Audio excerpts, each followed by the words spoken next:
another movie review. So this is one that one of you guys requested months ago.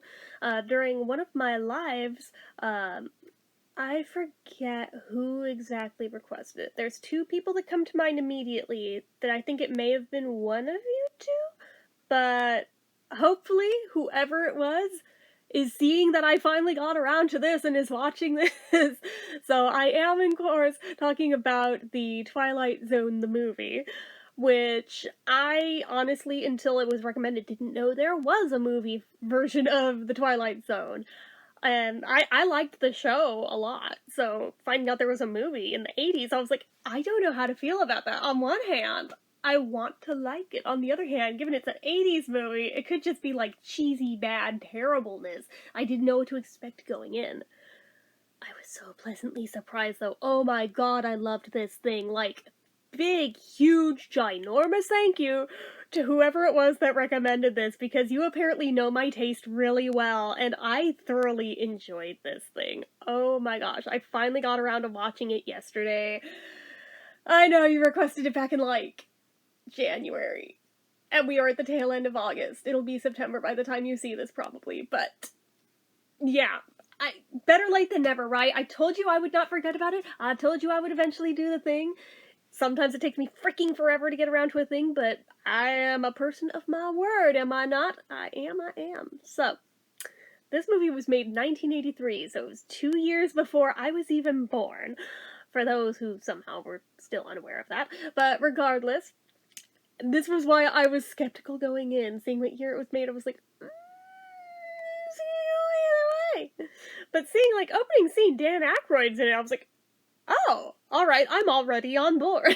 So it, like, starts out with, like, a scene of, like, he and some other guy, like, in a car driving on, like, a long, desolate road in the middle of nowhere, and they're just, like, singing along to the radio until the car cassette player eats their tape. And apparently they have no signal for the actual radio to work there, so oh damn, they actually have to, like, talk to each other and shit. Which quickly devolves into the driver turning off all the lights, including the headlights, just trying to freak Dan Aykroyd out. Basically turning it into a game of chicken, which is so stupid. But somehow that did not result in disaster, but it did result in them telling each other scary stories. So, those are the stories that make up this movie. It kind of plays out like a bunch of Twilight Zone episodes strung together. I think it was like 4, I want to say, stories put together make this up. But it works. It totally works. I have to admit, they throw you in at the deep end with shock value on the first one. The first one has, like, this guy who's just making an absolute ass of himself in a bar, being a total racist prick, dropping all sorts of slurs that I cannot say here on YouTube, but you can use your imagination. And they're being overheard by somebody of one of those persuasions. Goes about as well as you'd imagine. And he eventually gets so mad that nobody's on board with his racism that he up and leaves. Except that when he leaves, he has, like, stepped outside suddenly into, like, 1940s Nazi Germany, somehow. Like, he is now in the Twilight Zone. And they are now chasing him as though he is one of the Jews that they're after, even though he is not one. But that was one of the races he was going after before, so now he's seeing firsthand just what it's like to actually be persecuted for that. And they show him no mercy whatsoever, and it's just Schadenfreude at its best. And that's not all. No. The KKK gets in on this too, suddenly. And they're trying to lynch him and calling him the N-word, which he had no problem throwing around in that bar. So now, now he gets to, again, see what it's like firsthand. It's just, like, it's such shock value that it's like, holy shit. Like, honestly, watching this and just the whole shock and horror value of that is, like, way scarier than, like, most actual scary stories would be. Like, well fucking played.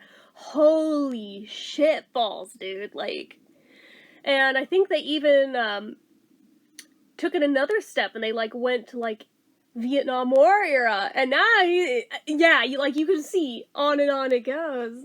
Just kill him over and over for being all these minorities that he had no problem throwing under the bus before.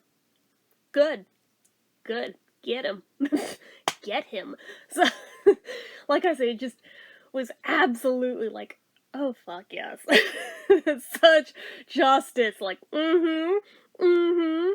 like, I'm enjoying this way too damn much. But anyway. Oh man, it like puts you on the edge of your seat though with just the sheer uncomfiness of hearing people throw those terms around. Though it's like, oh shit. So another thing that I found worth note that I didn't realize till the end of the movie when it was the credits is that each of these stories was written by somebody different. So they all have a different vibe, a different style, a different approach. Like, the second one was, like, Steven Spielberg, and his was, like, the only one that kind of gave, like, warm fuzzies to it. So this one, like, takes place in a nursing home, and it's, like, of course, all these old people there, and, like, they're watching kids playing out on the lawn. One of them's cranky, wants the kids off their damn lawn. That whole thing. The other's just like, oh, let them be kids. You only get to be a kid once. And they're reminiscing about being a kid. There's a new guy that just got checked into this place, who apparently has been in quite a few nursing homes before this one. Gonna be honest, I half mistook him for Ben Vereen at first, but it's not Ben Vereen. But the voice sounds spot on. That's why I was like, wait, the face doesn't match up, but the voice does? Like, who are you? Like, are you a relative? Because you sound just like him and have so many mannerisms. Like, I was like, the face is not his, but oh my god, I would mistake it for him if not for that. But, regardless, apparently he's magical, and he can grant some magic. As they're all reminiscing about childhood, it's just like, what if you all had that spark of magic that could make you young again so that you could play? And of course, they all think it's just pipe dream, so they're just, like, on board with that kind of thinking. Except he actually does turn them back into children so they can enjoy themselves for a night, just being kids again, getting to play again. And it's just, like, so sweet and sentimental, but kind of sad at the same time. I was like, why the fuck am I crying at the Twilight Zone? Fuck you. But it's like, what the hell? I know I'm hell of emotional right now anyway, just given recent events in my life, but, like, goddamn. Like, I was not expecting to get warm fuzzies over part of the Twilight Zone movie. Like, that caught me all off guard, but, like, then suddenly they're realizing that, you know, I don't need to be a kid. I just wanted to dance again. I could be old and dance. That was, like, one of them. That one, like, broke me. It was like, but, yeah, most of them want to be their real age again. Because they had asked him, why didn't you turn yourself into a child? And he's like, no, I found that it's actually better to be my real age. And they, one by one, came to that same conclusion, except for one. Except for one that goes all Peter Pan mode and flies the coop, and they never figured out, the rest, like, the people running the nursing home never figure out what the hell happened to him. They just know they found this ragamuffin that was suddenly in one of the beds that they chased off. Yeah, no, it's the one old dude that's like, I ain't going back. I'm staying a kid. Which, good for him. Good for him. Live your best life.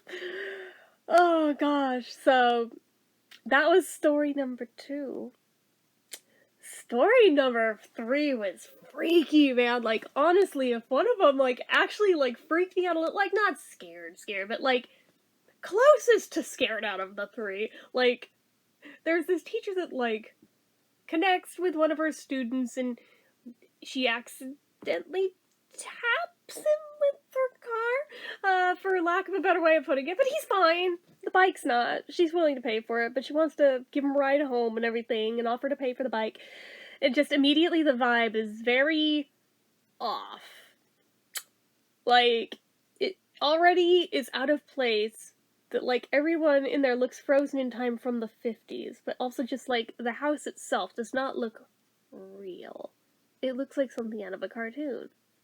And slowly you see all of the TVs in the house are nothing but cartoons.